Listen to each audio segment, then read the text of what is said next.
"Still no husband, Clara?" the man said, loud enough for the whole assembly room to turn, and he smiled the way he had always smiled, as though her having no answer were the finest sport in the county. 26 now, isn't it? A pity. You were nearly pretty enough, once, to have caught someone. Across the room, the Duke of Yardley heard every word and set down his glass and began unhurried to cross the floor. Nathaniel Craven, Duke of Yardley, the coldest, richest, most feared man in 3 shires. A man whose displeasure could ruin a family by breakfast had come to the Harrogate Assembly for precisely one reason, and he was watching that reason stand very still under the sneer of a man named Percival Dunmore.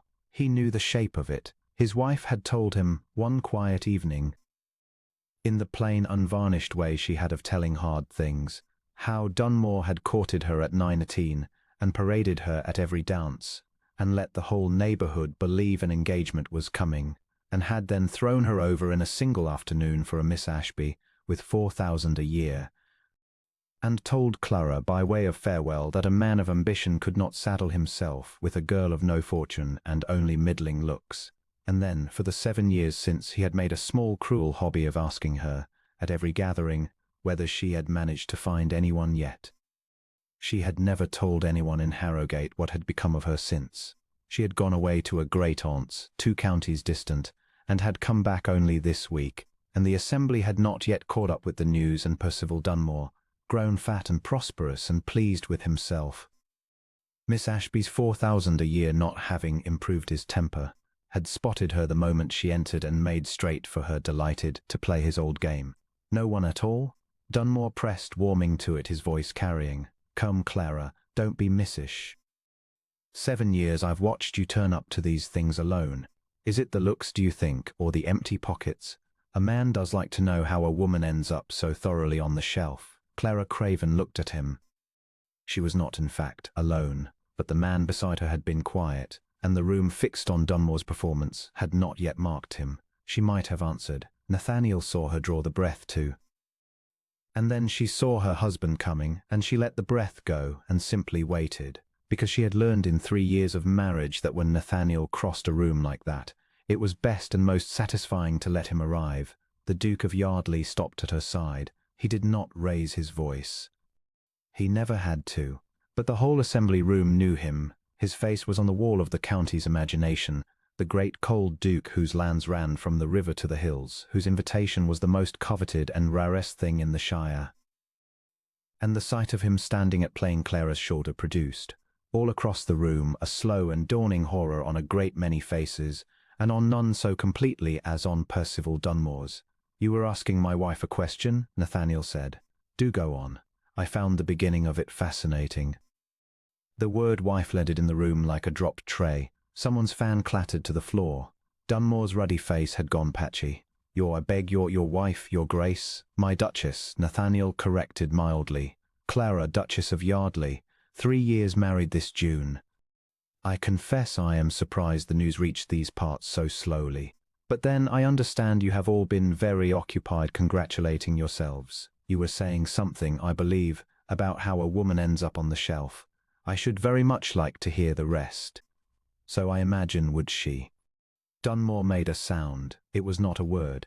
He had known, the moment she told him, that a night like this would come, that some old cruelty of hers would one day stand up in a bright room and sneer, and that he would be there to answer it.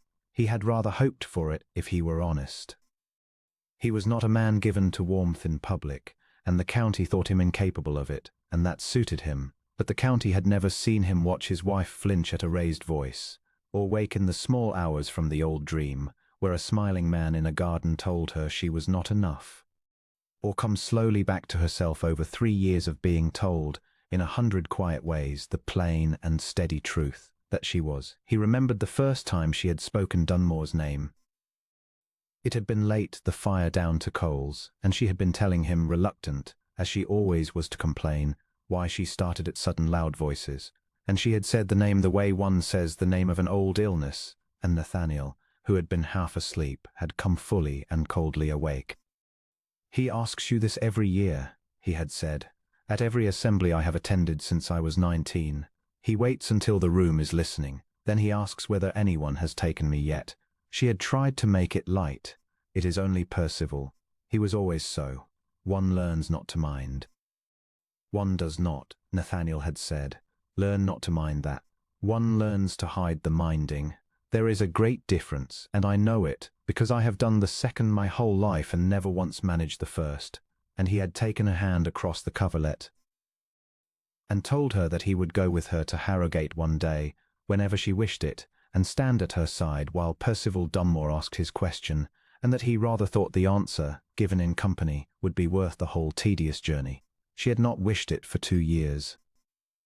She had needed, first, to believe the good thing before she could bear to face the old bad one. And then this spring she had said over breakfast quite calmly, "I should like to see Harrogate again," and he had understood exactly what she meant, and had ordered the carriage, and had come north for the single purpose of standing in a bright assembly room and letting a cruel man finish his sentence. "Your Grace, I did not know, I meant no, Clara and I are old friends, you understand, an old jest between us, nothing more."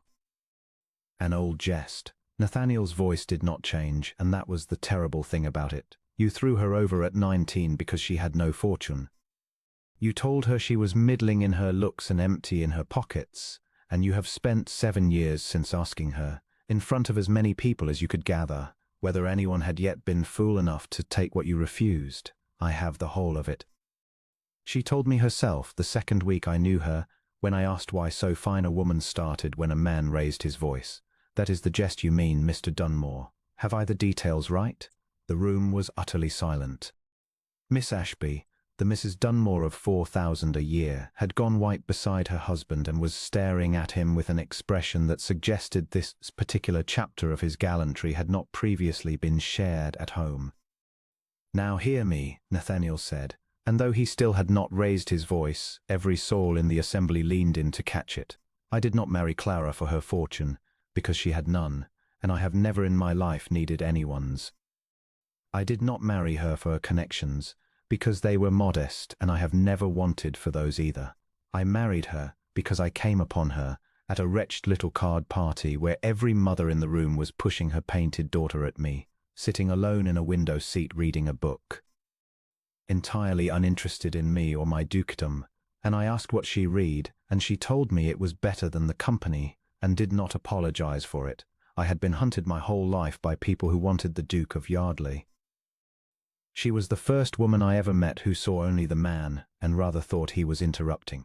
Clara's hand had found his sleeve. He covered it with his own there in front of the entire county. As for her looks, Nathaniel went on, and now there was something dangerous under the quiet. You called them middling, Mr. Dunmore. I have looked at that face across a breakfast table for 3 years, and I will tell you plainly that it is the only face I have ever wished to see first thing in the morning and last thing at night, and that I would not trade it for every diamond that ever came out of the East. You could not see it because you were counting her father's income while you looked.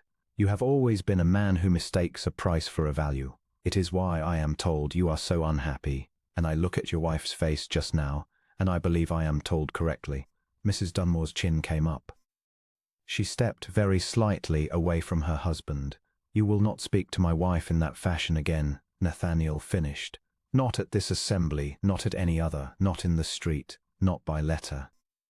If a single word of mockery reaches her from you, I shall recall that your family holds 3 farms on lease from the Yardley estate, and I shall recall it very thoroughly. Do you take my meaning, Mr. Dunmore, or shall I ask my wife whether she found it clear?" "I take it, Your Grace," Dunmore said. He had shrunk. He seemed physically smaller than he had been 10 minutes before. "Perfectly. My apologies. To the Duchess. My most sincere. You may keep them," Clara said. It was the first thing she had said, and the room turned to her, and she was not trembling any more.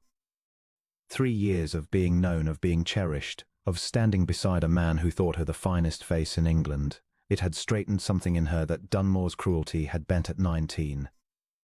"For 7 years, Percival," she said, evenly, "you asked me that question to watch me flinch, and I always did, because I believed you a little. I believed the part of it that said I was not quite enough. I do not believe it any longer. Not because I married a duke. I would have stopped believing it in time regardless, once I was away from you and your neighborhood and your smiling little knife. but it is a great convenience, I own, to be able to say so with him standing here. So no apology, only my thanks. You taught me exactly what I did not want, and because of that I knew it when I found the opposite. Good evening." And she took her husband's arm, and the Duke and Duchess of Yardley turned together and walked the length of the assembly room, and the crowd parted before them the way crowds do, and the whispering that rose behind them was not, this time, about a woman on the shelf. They did not stay the dancing. In the carriage, in the dark, Nathaniel found her hand. "You did not need me," he said. "You had already begun. I saw it. You drew breath to answer him before you ever saw me coming. I did not need you," Clara agreed. "But I am so very glad I had you." There is a difference, Nathaniel, and it is the whole of the difference between the girl he threw over and the woman who walked past him tonight. She was alone. I never am. He raised her hand and pressed his mouth to her gloved knuckles, and held it there a long moment in the dark. "You told me once," he said, "that first night, that the book was better than the company. I have spent 3 years trying to be better than the book. I do not think I have managed it yet." "You are getting closer," Clara said, and he heard the smile in it, and he laughed. The Duke of Yardley, whom 3 shires had never once seen laugh quietly, in the dark for her alone. They were happy for a very long time. Percival Dunmore never asked her another question. And Clara, Duchess of Yardley, who had been told at 19 that she was middling and empty and destined for the shelf, lived out her days as the most valued woman in the county, on the arm of the one man who had troubled to look past the price and see, plainly and at once, exactly what she was worth.